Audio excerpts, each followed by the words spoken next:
Good afternoon. It is Tuesday, March 1st. Skipped yesterday. Worked and then played D&D with my buddies after work. Kind of all my day held. Today, I went right after work and did a few errands. A little more eventful than I'd expected. I got some groceries, just basic groceries. I can certainly do with some more, but enough to be able to eat something other than just pasta, really. And I picked up mail from Mom's, which included the resending of something that I ordered and got over the weekend wrong. And it is some movies, but it's not movies that we're going to start today. It's not movies that we're going to start for probably a few months. We'll talk about all that, as well as the problem that they'd had the first time around tomorrow. Because that deserves some real discussion. So that'll be a good subject to talk about tomorrow. Today, I also picked up some Subway, so I'd have something to eat while watching a movie. And that turned into a little more of a eventful situation than I thought. So I'm there and I'm ordering. And the other person that's behind the counter that had just finished an online order looks up and he asks me, do I usually see you at the St. Louis Run Fair? And I'm like, probably. I'm there. And he says he works the gate. And he mentioned that that this past time he'd made sure that one of his people comped me some tickets as I was entering, because they've seen some of the stuff I've put out promoting it, videos, and they wanted to support that. Which I'm like, oh, okay, cool. Because I remember when I was entering this last time and someone handed me a couple of extra tickets, and I was confused, and I carried on. They didn't say why. They didn't say, hey, we've seen the videos you've put out talking about how much you love the Ren Fair, and we like that you do that. They just said, here. I'm like, thank you. Didn't really matter to me. It was the penultimate week of the fair, and I had plans the following week, so I wasn't going to be able to really use it. But it was cool. And it's a lot more cool now knowing that it was because someone had recognized me from the content that I put out. So that was a cool feeling. Plus, I got sandwiches now. That's why I went there. But sandwiches are good. So that was a good trip to Subway. Basically, every time they send me one of the coupons, buy one, get one free on footlong, I go. Because that's a good deal. Otherwise, today is Tuesday. Today is movie day. And I'm in the middle of a series. And as you know, I might have another series I want to start at some point. Harry Potter, obviously I need to start Harry Potter to, clear this shelf off. I need to finish the series I'm in the middle of, which is James Bond. In fact, it's been a month and a half, I think, maybe, since the last time I watched a James Bond movie. It was Timothy Dalton's last one. License to Kill was the last I saw. Which looks like it brings us up to GoldenEye. Pierce Brosnan's first. Which is interesting. I don't really remember GoldenEye. I assume that I've seen it at some point. I know GoldenEye from the video game, of course. I know the video game. Well, I know the multiplayer part of the video game very well. The campaign or story or whatever was too difficult for me. But I was a kid. But Pierce Brosnan was like my first James Bond. He was the first James Bond I was consciously aware of. But like I said, I don't really remember much about GoldenEye. But let's refresh my memory. I'm gonna watch GoldenEye.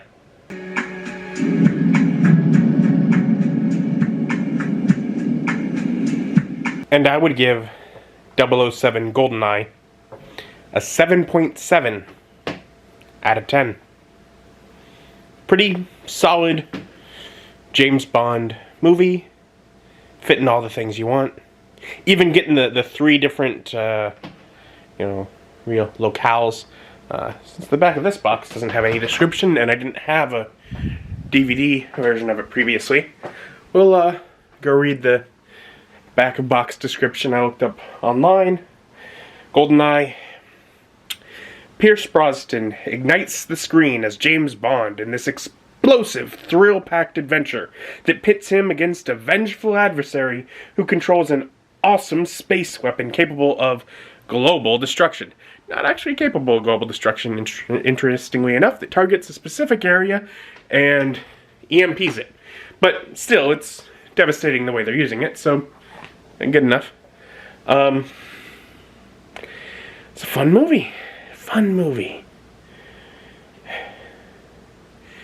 I feel like we get some good chase scenes in it, which one of the things I like about a James Bond movie is some good chase scenes.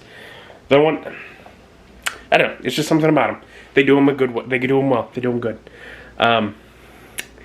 They introduce a car, but his chase scenes never actually take place in the car that they introduce from Q. The thing about this movie, above all, is it's like I said, this is the first, Pierce Brosnan is the first James Bond that I'm aware of.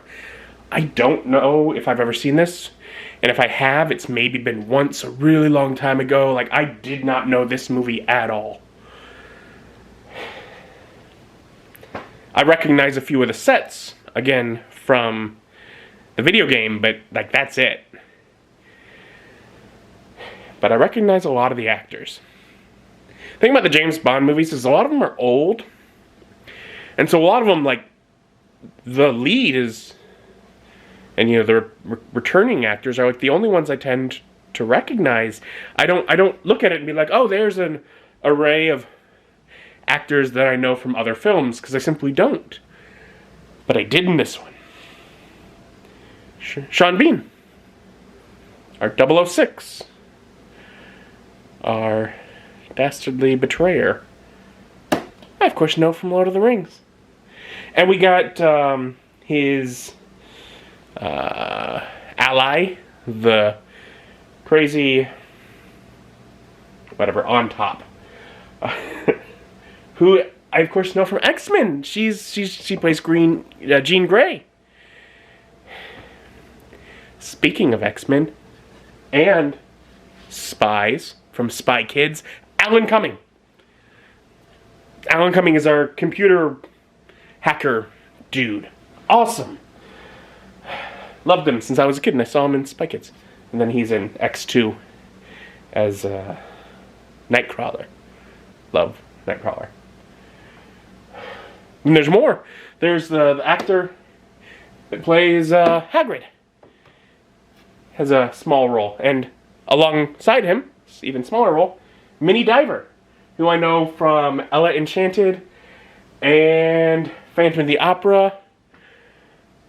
I'm just and then there's a couple others that are small character roles that I don't know where I know them from, but I'm there are some other just familiar faces.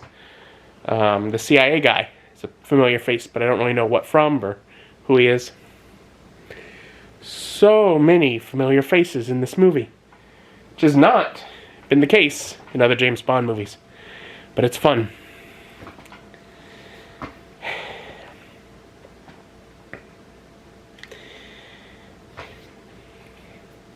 The movie, of course, begins 9 years prior to its main plot, where Sean Bean is 006.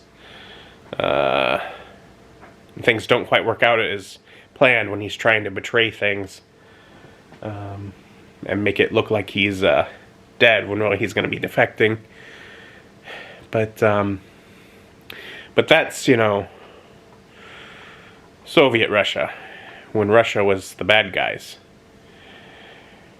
I've had the unfortunate thought in the past, gee, the good old days when there were those James Bond movies where Russia was just such an easy and simple villainous, antagonistic force. We got a bunch of really good James Bond movies from having, this whole nation over there of evil that was Russia for so long, and then they became not evil. Enough so that the bulk of this plot, while Russia involved, it's actually defectors from Russia, a sort of splinter group of Russian individuals, not the Russian government that is the villains. Says, because when this was made, Russia was not the world's bad guy.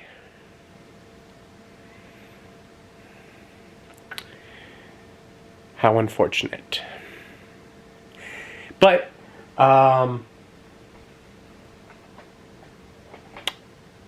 it's still fun. It's still a fun movie. And they play into that Russian bad guy whole aspect. Because that's great from a lot of the classic James Bonds, and it has always been fun, and it feels like classic James Bond. Like there was some deliberate effort put into, we are shifting actors. They didn't just do it all willy-nilly. In the very beginning, it takes a bit before you see Pierce Brosnan. What you see is the top of this dam and moving around, and as I'm watching it, I'm trying to figure out what's going on, because I'm like, you're not seeing a face. You're clearly seeing, I guess, a stunt double. But it looks more like it could be a stunt double for Dalton than Brosnan. And I'm like, and my first thought is, oh, I thought that the next one, Daniel Craig, is the first one where they, initiate no, this is a new Bond, we're starting here. I thought that was the first time that was coming up. I didn't know that they ended off the previous Bond in order to introduce Brosnan, but they didn't. You see a couple of these stunt shots with someone that has, and obviously, from a distance, it's not that they look incredibly different, but he looks more like Timothy Dalton.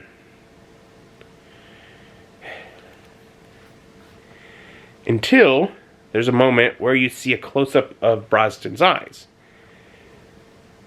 And moving forward from there, any of the action, which many of it probably is stunt doubles, I can't tell that it's a stunt double. It looks like Brosnan. It's Pierce Brosnan. So it's some point into the movie, as I'm reflecting and thinking back on what I've been watching, that I realize that was probably intentional. They probably wanted to blend those two roles into one person of this guy running up that looks just like the guy that you saw last time you saw James Bond, picks up to be James Bond. It's just a different person. It feels, and maybe it's not. Maybe it's a coincidence. Maybe the first couple of shots were just the makeup artist did a bad job, and it just didn't look like Pierce Brosnan all that much. And my brain says, well, that's Timothy Dalton look that. Maybe that's the case. Maybe. But it worked out if so, and I don't think that was necessarily the case. Because I didn't notice that issue any other time during the movie.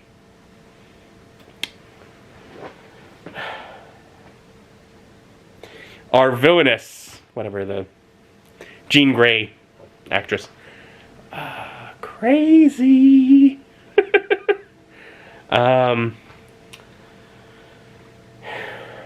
Again, I love Alan Cummings' role. I've been a fan of his for a while, since I was a kid, like I said. And then, I am invincible! That's great. And it's starting to tie some more technology into the villain plots as stories continue to progress into the future. And we get our different structure. I think, was it France, and then Russia, and then whatever, the Caribbean. So we get 3 different, notably different environments, which is pretty classic. Pretty classic, just where the environment that you're in sort of tells you how far into the story you've gotten. That's one of the things that, because one of the things that you watch a James Bond movie for, is to be taken to and to get to see some of these amazing locations around the world and watch them blow up. The plot involved the destruction of a whole lot of vehicles, to the point that as we start getting late in the plot, our little our heroine, the leading lady, starts making jokes about it, like she doesn't want to get in a vehicle with James because he blows up every vehicle he gets in. And he can't deny it because he's been blowing up every vehicle he gets in. Lots of action, though. It's a fun one. I enjoyed it. And I'm glad I enjoy it. Because when I think of Pierce Brosnan as James Bond, so there are a few key spots that are just kind of corny and over the top. And this felt well enough grounded. This movie felt pretty solid, pretty based in the tradition of James Bond, and I quite liked it. And so maybe eventually it gets to be like that, but this one was pretty good. And good to be back into some James Bond. Again, you know, I'm working on that shelf, but I'm also working on, like, I want to finish the James Bond movies, then move on to the Harry Potter for that. And in finishing them, it'll clear up and it'll push some Harry Potter a little over onto the shelf I'm working on, etc., so on and so forth. Plus, I've been working on getting through the James Bond movies for a long time now. I'd like to finish the series. It's a long series. But again, like I'm not positive that I've ever seen this movie. And there've been a few in here, and I know there are more to come that I absolutely haven't seen. Just James Bond films that I've missed, and so it's been fun. But that's it for me today. We'll call it a night.